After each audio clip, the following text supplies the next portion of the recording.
Salut à vous et bienvenue dans le monde de Yas. Alors aujourd'hui, je fais une petite visite à Ballaruc-les-Bains, après la source chaude. Je regardais ce qu'il y avait à visiter et je me suis perdu dans un jardin antique. Alors, je vous conseille vraiment de vous y rendre, si vous avez envie, si vous avez le temps de vous poser. Alors, comme par hasard, voilà, il y a des guignols en moto, voilà. Un petit kéké en 50, là.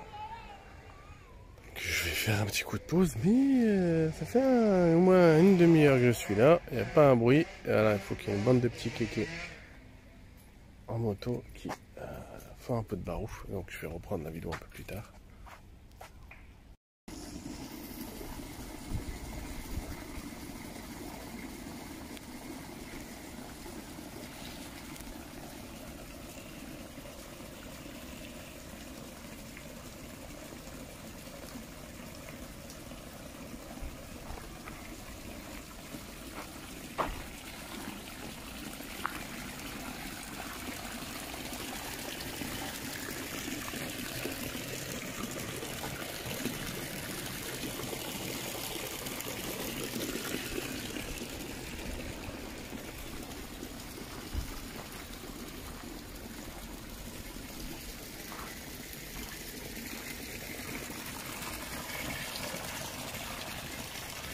Aujourd'hui, je vais vous raconter la légende d'Arachné.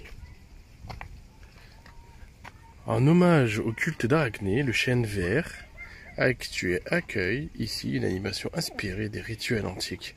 Pour cet arbre sacré, consacré et objet de culte, certains arbres remarquables pouvaient recevoir des morceaux d'étoffe, des brins de laine et autres ex-votos.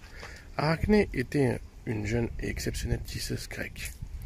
Elle en va à se vanter d'être meilleure que la déesse Athéna Minerve pour les Romains, patronne des arts et des fileuses. Un jour, déguisée en vieille femme, Athéna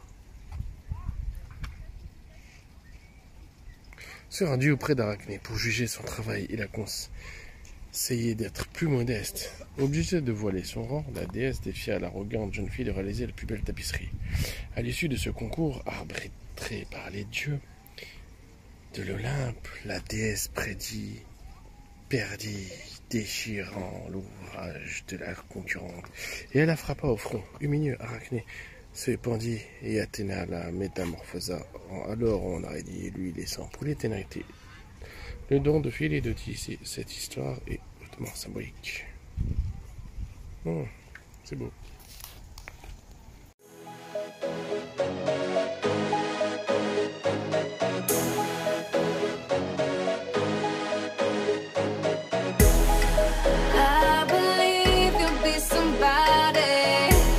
I could call the one. You gon' be my only.